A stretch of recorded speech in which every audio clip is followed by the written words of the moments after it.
Alhamdulillahirabbil alamin. Wassalatu wassalamu ala asyrafil anbiya wal mursalin Sayyidina wa maulana Muhammad wa ala alihi wa sahbihi ajma'in. Amma ba'du.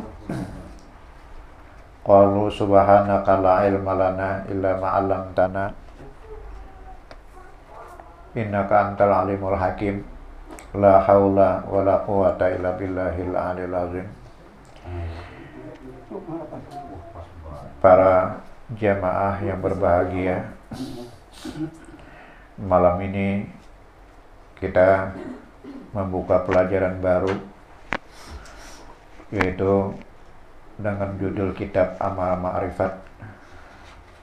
Amal Ma'rifat itu dikarang oleh seorang ulama besar dari Kalimantan Selatan, dari Martapura, yang bernama Abdurrahman Siddiq. Jadi Abdurrahman Siddiq ini lahir pada tahun 1527. Jadi tahun 1527, ya sekitar 200 tahun terdahulu Syekh Muhammad Arsyad Al-Banjari. Jadi beliau juga juriyat dari Syekh Muhammad Arsyad Al-Banjari, dan Syekh Muhammad Arsyad Al-Banjari itu lahir pada tahun 1710. Dan kemudian, karena beliau juga sama diasuh oleh seorang pangeran, oleh seorang sultan, dan kemudian dikirim ke Makkah untuk menuntut ilmu selama 7 tahun. Jadi selama 7 tahun itu beliau diberikan kesempatan untuk mengajar di Masjidil Haram. Di Masjidil Haram selama 2 tahun.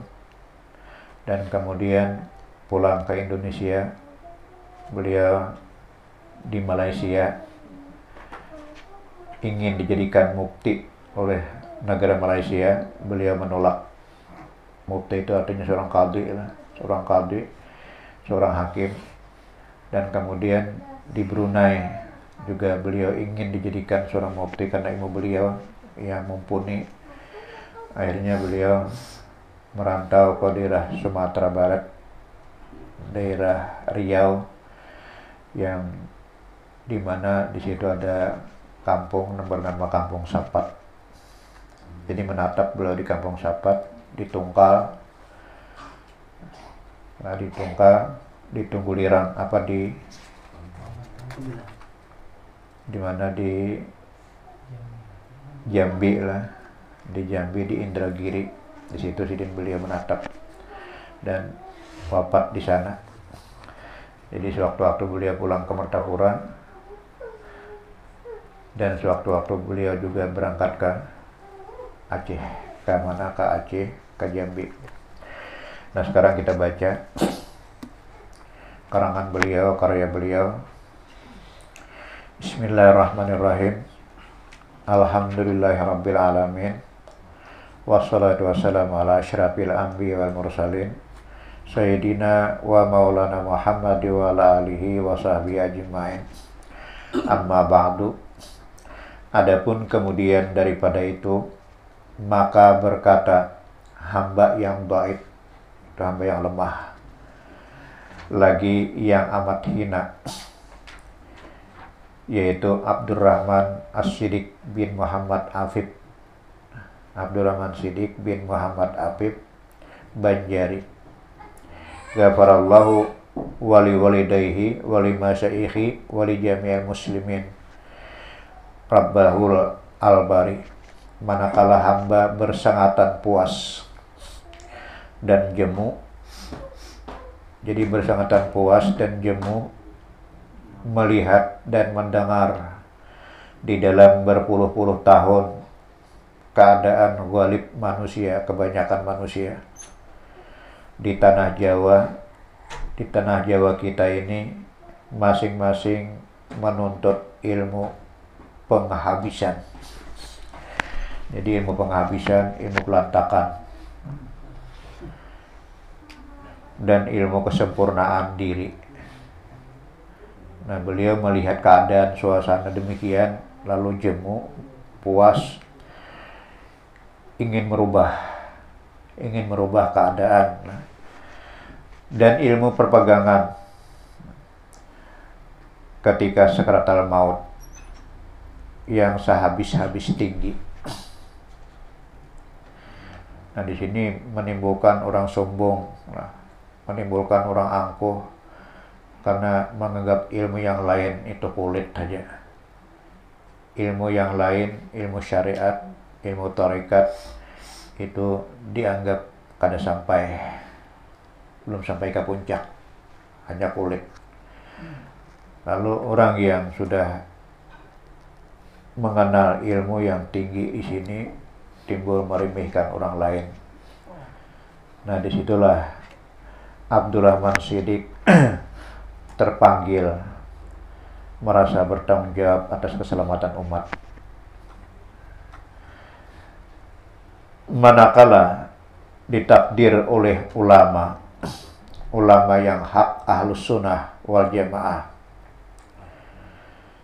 jadi ditakrir oleh ulama yang hak ahlus sunnah wal jamaah, itu diulang-ulangi oleh ulama ahlus sunnah wal jamaah, ulama yang benar, akan jalan ma'rifat ahlut tasawuf, lalu jalan ilmu ma'rifat, ilmu mengenal Allah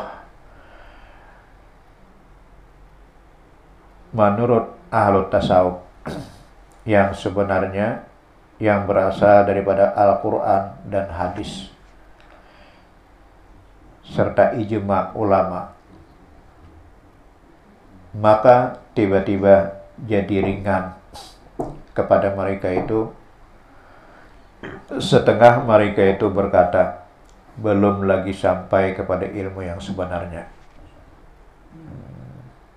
Itu anggapan orang yang sudah tenggelam hanyut dalam ilmu yang tinggi tadi, ilmu ma'rifat. Akhirnya beranggapanlah manusia bahwa ulama yang sekarang itu belum sampai.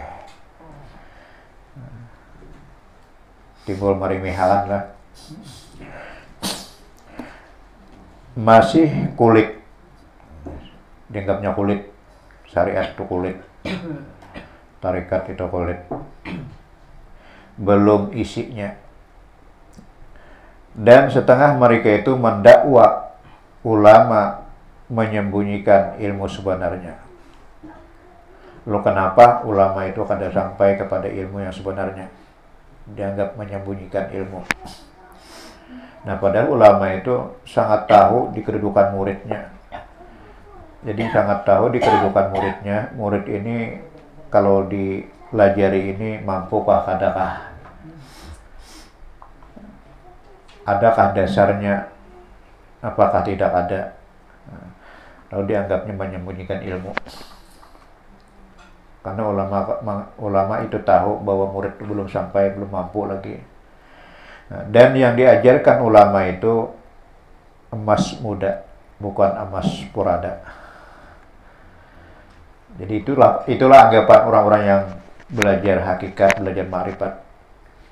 Dianggapnya ulama-ulama sekarang itu anggapnya emas muda, bukan emas purada. Purada itu artinya apa, Guru? Kayak haji purada. Iya, purada itu termasuk bukan emas lain, emas asli. Emas asli. Kalau purada yang di haji ini itu termasuk bahasanya bahasa terasing, bahasa asing. Artinya naik haji dengan sendirinya, tanpa ada perantaraan orang lain. Itu purada.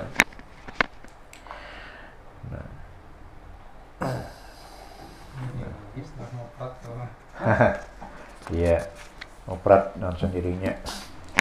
Berbagai perkataan mereka itu, dan mereka itu pun senantiasa beredar di keliling segala negeri kita ini. Jadi memacah di Kalimantan Selatan ada, di Palangkaraya ini juga ada. Jadi memancar ke negeri-negeri. Jadi mencari-cari ilmu yang sebenarnya. Maka bila sudah kita mempelajari ilmu itu, ilmu syariat itu hambar. Karena isinya ada bukan isinya. Nah, hingga bertemulah mereka itu dengan dalun mudillun. Artinya orang yang sesat lagi menyesatkan. Itu karena ilmu ma'rifat itu ilmu laut lepas. Laut lepas yang tidak bertepi. Bila kita terjun tanpa ada dasar, kita kada kabulik. Kada kabulik dan kada ingat diri lagi. Kada ingat di asal kejadian. Lalu timbul sesat dan menyesatkan. Sesat menyesatkan orang lain, padahal yang mengaku mempunyai ilmu yang sebenarnya tiada ada pada ulama, dan ia merupakan dirinya ulama yang hak. Jadi menuntutlah mereka itu kepadanya ilmu rahasia yang halus-halus. Sampai hendak mencari nama Tuhan 100 dan ke 100. Dan segala syarat mendapatkan ilmu itu. Nah, setengahnya dengan syarat kain putih. Jadi ilmu orang menyesatkan ini, orang menyesatkan, sesat lagi menyesatkan itu bila menuntut ilmu lon sidin bersyarat. Bersyarat pertama kain putih ada apa? Nah, kain putih dan tikar putih. Kain putih dan tikar putih, dan setengahnya dengan beras ketan. Sama piduduk, Itu syaratnya lah. Jadi beras ketan, ayam, dan uang yang tertentu. Jadi bila kada bersyarat kada kau berguru langsung. Nah, itu ilmu yang sesat menyesatkan. Jadi syaratnya kain putih, tikar putih, lalu beras ketan, ayam hirang, dan uang yang tertentu. Misalnya sekian juta. Bila ada orang yang kaya ini, kita jangan umpat. Jangan umpat belajar. Ini biasanya belajarnya itu mulai tengah malam sampai ke subuh. Ilmu rahasia. Bilanya sudah mulai tengah malam, mereka belajar, lalu mata ini sigar-sigar. Itu setan. Itu waktunya orang wali di situ. Orang wali munajat, sembahyang tahajud, sembahyang witir. Orang mengaji, orang berzikir, nyegelahakan tertawaan. Setannya itu lah. Setan.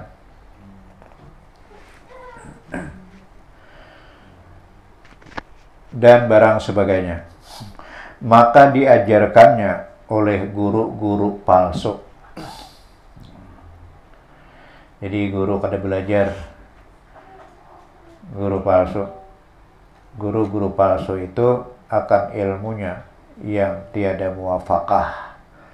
Artinya tiada berguru.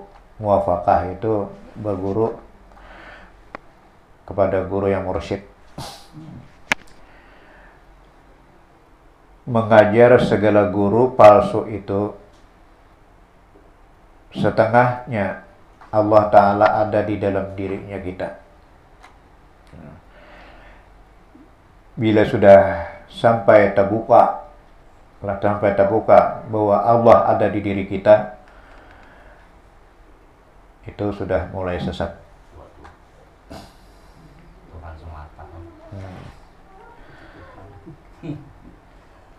Karena kalau orang sudah sampai ke ilmu itu, orang itu kada banyak bicara, kemudian semakin tekun dengan Allah, semakin akrab dengan Tuhan, semakin banyak beribadah, bukan semakin banyak pandir.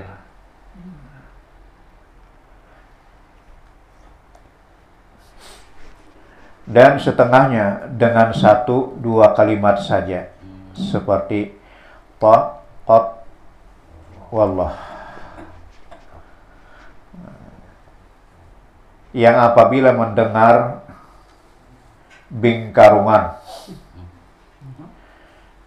atau cecak, niscaya masuk surga.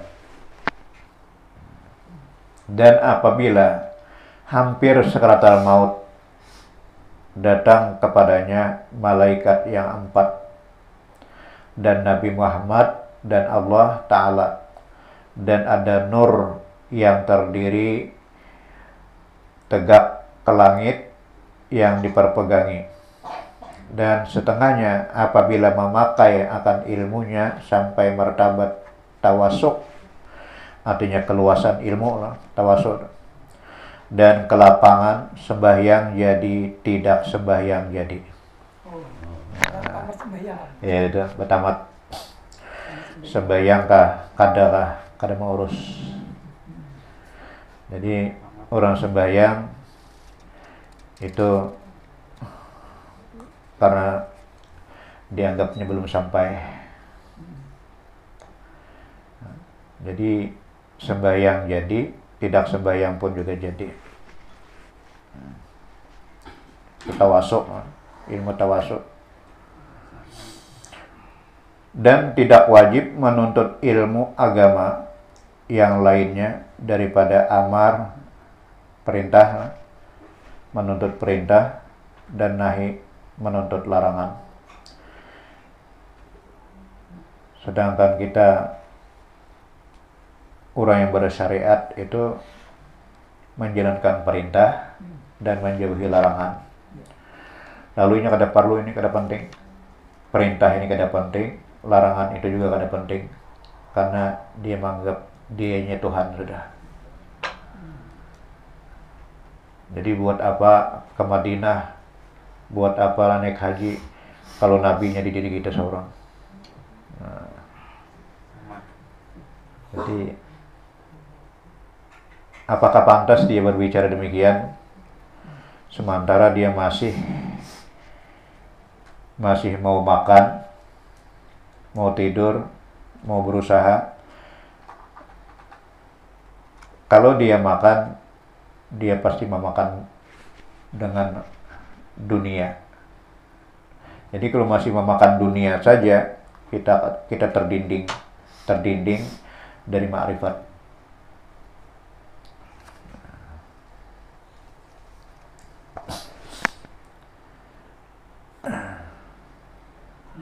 Jadi kada penting ilmu amar, ilmu perintah, ilmu larangan, karena sudah Tuhan di diri kita. Aku ya kamu, kamu ya aku. Itu bahayalah, sesat dan menyesatkan.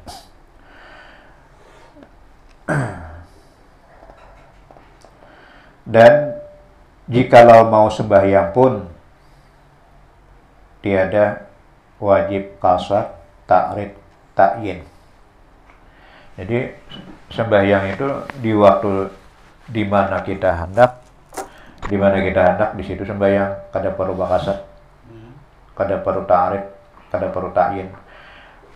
Kalau sedangkan qasad, ta'rid, ta'yin itu merupakan syarat sah niat. Qasad menyengaja sembahyang, kemudian ta'rid menyebut fardunya, dan ta'yin menyambat nama sembahyangnya.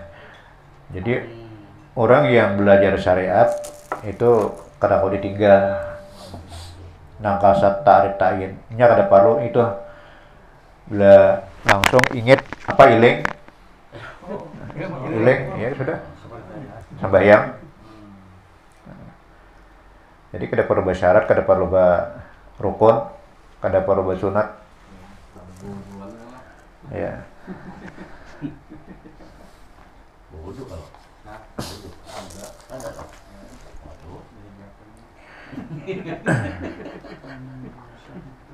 Dan ini juga ada di aliran kita yang resmi lah, aliran kita resmi itu kadang mementingkan kasat tarik tayin. Jadi bila jalan masuk ke masjid langsung Allahu Akbar. Kada berata krama, kada beradab, kada beramisi. Itu sudah mulai gejala lah, gejala menyesatkan.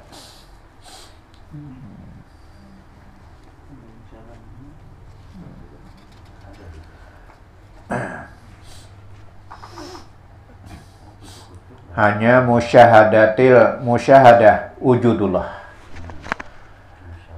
Musyahadah penyaksian, itu musyahadah itu penyaksian wujudullah. Jadi kalau musyahadatil wujud ini orang bila bertakun mana ngarannya Muhammad, mana ngarannya Ahmad, mana di sini tidak ngaran Ahmad, di sini Tuhan. Oh. Itu musyahadatil wujud. Lalu bila orang mencari Tuhan, mana Tuhannya? Di sini ada Tuhan, di sini ada Ahmad. Balik-balik. Misalnya kayak Dato' Ambulong lah. Dato' Ambulong itu di set waktu hendak ditangkap oleh Sultan, Raja. Lalu Raja mengirim utusan lawan Dato' Ambulong hendak menangkap Abdul Hamid. Di sini ada Abdul Hamid, nah ada Tuhan. Tuhan kenapa ditangkap? Jadi hendak menangkap Tuhan, di sini ada Tuhan, nah ada Abdul Hamid. Dibulak-balikan gitu. Itu ngarannya musyahadatul wujud.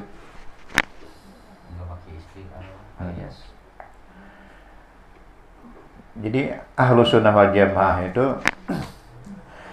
Ahlus Sunnah wal Jamaah, kita cukup jangan mengakui keberadaan kita. Jadi cukup jangan mengakui keberadaan kita.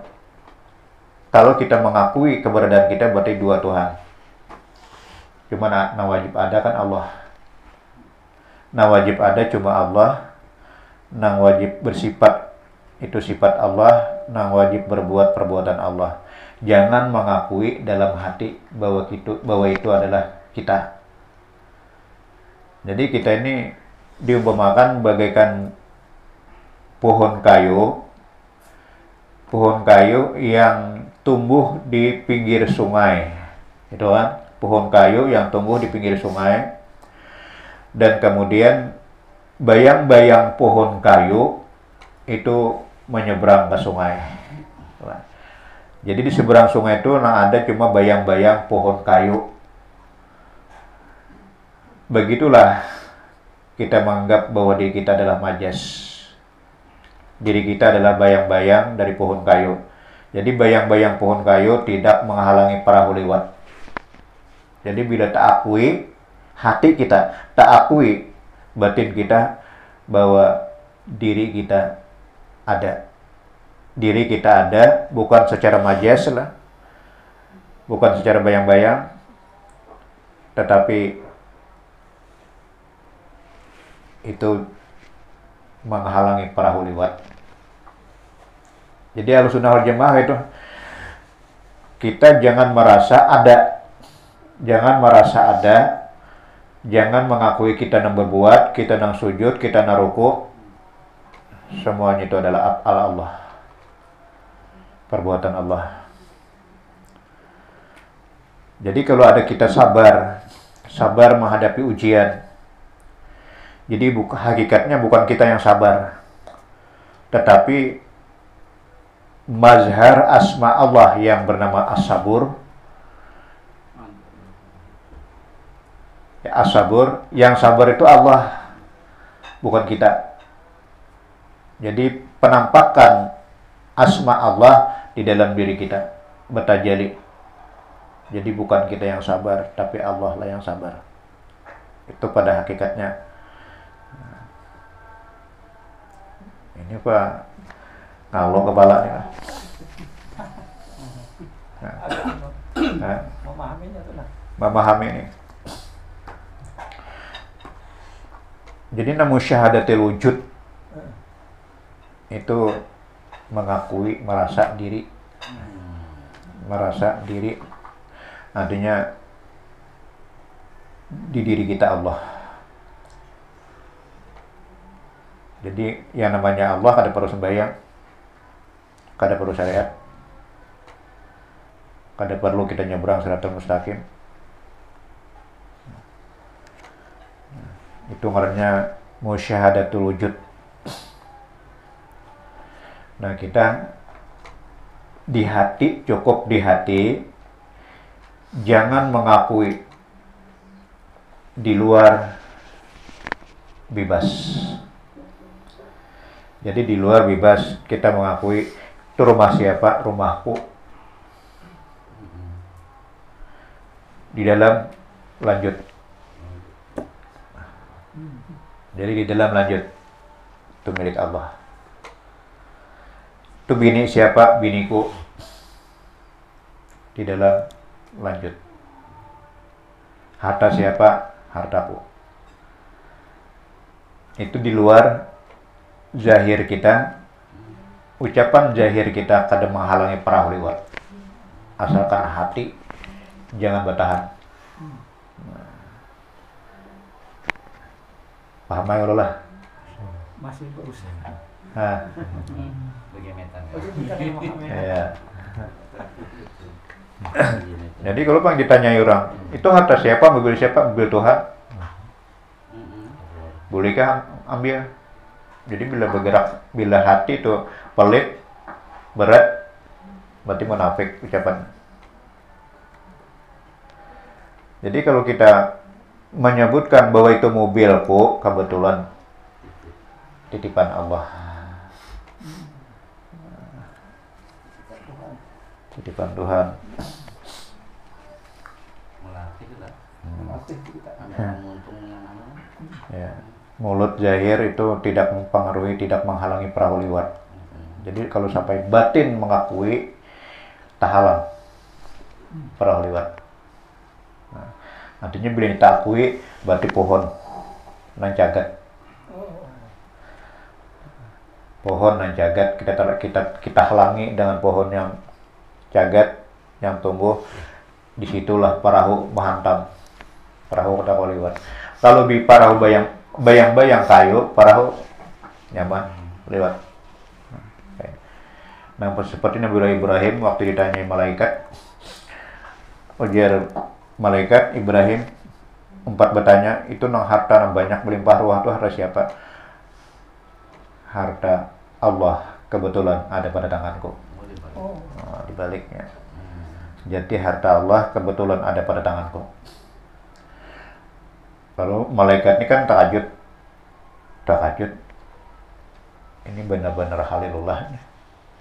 Bolehkah aku meminta? Ujar Ibrahim, silahkan ambil. Cuma dalam satu syarat, baca tasbih. Baca tasbih. Jadi Ibrahim mendengar bacaan tasbihnya malaikat, hanyutnya luar biasa, karena berasa seakan-akan tasbih itu kanal daripada harta.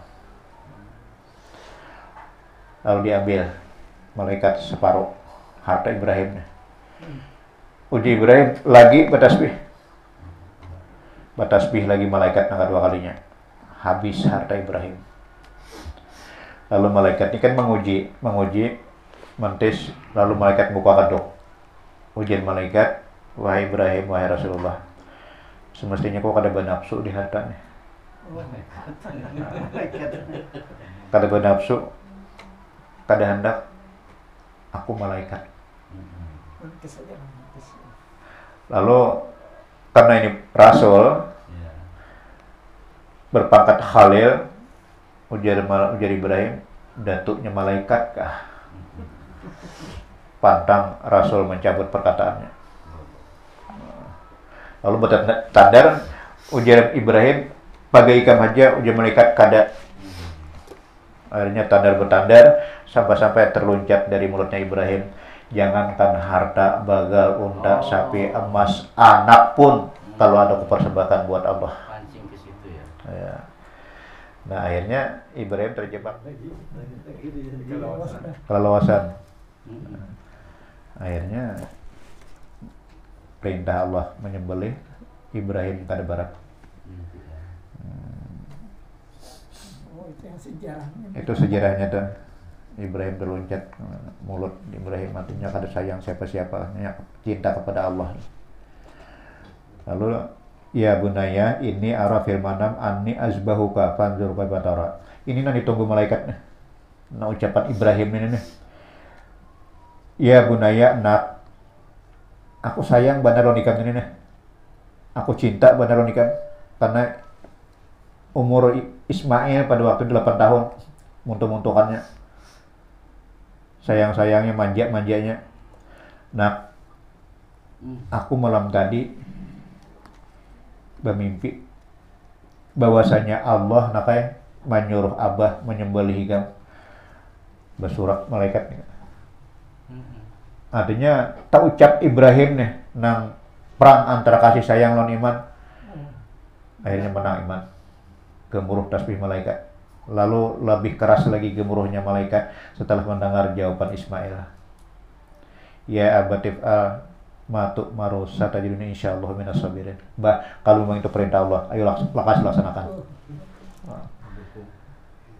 Itu tentang ma'rifat bujur lah. Nah, kita ma'rifat bahandilan kurban. Kadang-kadang ya ada perasaan kecewa lah, kebagian kada adil membagi. Nah, padahal kalau kita bandingkan dengan perkataan Ibrahim jauh benar. Sampai sekarang berapa miliar sapi sudah masih ada seimbang dengan ucapan Ibrahim. Itu makrifat. Kayak itu maksudnya kebetulan ada pada tangan aku. Nah, di saat waktu Nabi Ibrahim di dalam api, Raja Namrud datang Jibril. Puji Jibril, Ibrahim, ini kan perlu banget nah, hendak minta bantu. Ikam hendak minta bantu kah? Aku nyampaikan kepada Allah. Lalu Ibrahim di situ berdiri di hakikat. Uji Ibrahim, aku kada perlu ikam. Aku kada perlu ikam Jibril. Aku perlu Allah.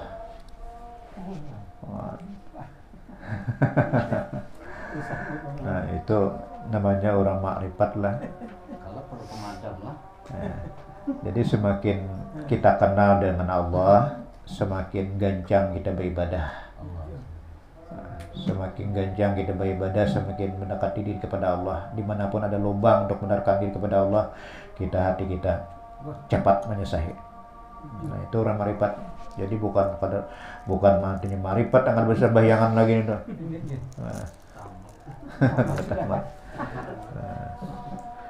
Nah, cukup kita sampai di sinilah atau fana di dalam Nur Muhammad sallallahu alaihi wasallam. Al-Fatihah. Bismillahirrahmanirrahim. Rabbil alamin. Iyyaka na'budu wa iyyaka nasta'in. Shiratal mustaqim. Shiratal ladzina an'amta 'alaihim ghairil maghdubi 'alaihim waladdallin. Ya Allah ya Karim, bismillahirrahmanirrahim. Alhamdulillahirabbil alamin wassalatu wassalamu ala asyrafil anbiya'i wal mursalin sayyidina wa maulana Muhammad wa ala alihi wa sahbihi ajma'in. Allahumma atina imanan shadiqan wa yaqinan laysa ba'du kufran wa rahmatun anhu bi asyrafaka rahmatika fid dunya wal akhirah. Rabbana atina fid dunya hasanah wa fil akhirati hasanah wa qina adzabannar. Wa sallallahu ala sayyidina wa maulana Muhammad wa ala alihi wa sahbihi wasallam. Walhamdulillahirabbil alamin. Taqabbalallah.